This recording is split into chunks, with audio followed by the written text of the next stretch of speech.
Voici le 7e épisode de cette 4e saison du Quesaco. Bienvenue à tous. Du coup, ça met quand même une petite pression, parce que 7, dans la Bible, c'est le chiffre de la perfection. Donc on a intérêt à faire une super émission. Bonjour Père Glazen. Bonjour. Bon, je me fais pas de soucis avec vous, c'est toujours parfait de toute façon. On va découvrir aujourd'hui le mot « oblat ». Et comme d'habitude, on va commencer dans les rues de Paris, évidemment.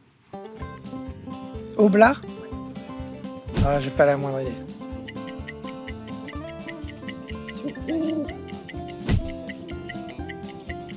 Oblat, ben, je sais que c'est une congrégation. Il donne la communion? Non, c'est pas ça. C'est faire mettre, je sais pas, de mettre des fleurs ou de mettre de l'eau dans le bénitier ou des choses comme ça. Une offrande? C'est pas une personne non religieuse qui effectue les offices. Il m'en manque un peu alors.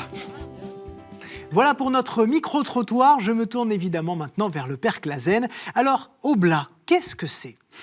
Ça veut dire offert, donné. Voilà. Et donc, il y a toute une tradition, en effet, qui nous vient de l'Ancien Testament et qui est également très présente dans l'histoire du monachisme occidental. Donc, les oblats et les oblateux, ce sont des personnes, c'est ce qu'il faut dire déjà. Ce sont des personnes qui s'offrent à un monastère ou qui sont offerts par leurs parents à un monastère. Alors, il y a les oblats réguliers et les oblats séculiers. C'est quoi la différence? Alors, les principaux, ce sont les oblats séculiers. C'est-à-dire, ce sont, à l'origine, ce sont des enfants qu'on confie à un monastère. Et à la période carolingienne, les choses ont été fixées. Et donc, d'abord, on décrète qu'un monastère n'est pas une nurserie. Donc, il faut avoir un certain âge, je crois que c'est 12 ans. Et en effet, on y apprend tout. On y apprend... C'est-à-dire que l'Église, à l'époque, est quand même la seule qui apprend à lire, à écrire, et l'histoire, et plein de choses. Et la pisciculture, et la culture, enfin, et la forge, enfin, voilà. Et donc, les oblats sont confiés, c'est évidemment provisoire. C'est-à-dire, quand ils sont plus grands, ils peuvent se retirer. Un certain nombre deviennent moines. Et alors, aujourd'hui, qu'est-ce que c'est qu'un oblat ou une oblate? Ce sont des gens qui se relient à un monastère pour orienter leur vie spirituelle, pour l'animer, pour la structurer. Donc c'est des gens, j'allais dire comme vous et moi, mais non, plutôt comme moi d'ailleurs, Oui. qui se tournent vers un monastère. Donc c'est des gens qui ont un travail, qui ont une vie, qui ont des enfants, Oui. Une femme, un mari, Voilà. mais qui décident de vivre une expérience spirituelle forte. Et souvent bénédictine. C'est souvent la règle de Saint-Benoît. Il y a des tiers ordres chez les franciscains. Mais c'est surtout l'ordre de Saint-Benoît qui a augmenté cette proposition. Et donc aujourd'hui, ce sont évidemment des adultes.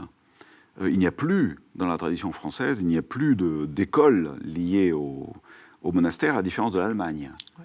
Mais alors en Allemagne, ce ne sont plus des oblats, ce sont des écoliers, tout simplement. Oui. Quoi. Et donc, ces gens-là vivent selon la mentalité, selon l'esprit de la règle de Saint-Benoît, c'est-à-dire une vie réglée, une vie fraternelle, une vie frugale, d'études, de prières, voilà. Et alors il y a aussi les oblats à la messe. Là, on ne parle plus de personne du coup. Oui. Alors les oblats à la messe, ça nous vient là aussi d'une très vieille signification qu'on trouve dans la Bible, pour le coup, où il y avait plusieurs types d'offrandes qu'on faisait pour le culte. Il y avait les holocaustes. Alors l'holocauste, c'est quand vous offrez un animal, généralement, qui est entièrement détruit par le feu. C'est-à-dire que tout passe dans un autre monde. Ça, c'est l'holocauste. Et les autres sacrifices, vous avez des sacrifices d'oblation. Et donc, le sacrifice d'oblation, c'est quelque chose qui est appelé à être partagé. Et dans la Bible, justement, ça se trouve quand? À quel moment il y a ces oblatio, puisque c'est le mot latin? Alors, il y en a tout un tas dans l'Ancien Testament, bien sûr. Puis, dans le Nouveau Testament, on nous dit d'abord dans la lettre aux Éphésiens que le Christ lui-même s'est offert pour nous. Et c'est le mot oblatio. C'est le mot oblat. Et dans Romains chapitre 12, verset 1, Saint Paul nous dit « Je vous exhorte, frères, à faire de vos vies une agréable offrande à Dieu. » C'est évidemment pas un holocauste. C'est-à-dire, il ne s'agit pas d'être détruit pour Dieu. Il s'agit de s'offrir à Dieu pour se partager. Et alors, selon vous, qu'est-ce qu'ils apportent, ces oblats et ces oblates, à la vie de l'Église aujourd'hui? Alors, ils apportent un point d'ancrage de la spiritualité monastique dans le monde et l'inverse. C'est-à-dire, il y a les soucis de ce monde, les vraies préoccupations, non pas les préoccupations mondaines, mais le souci du monde qui monte dans la prière et dans les soucis, dans les préoccupations des moines. Et donc cet échange est très important pour faire vivre le monachisme, et que le monachisme vive, c'est très important pour le monde. Et il y a un certain nombre d'oblats quand même, de plus en plus oblats et oblates, de plus en plus nombreux.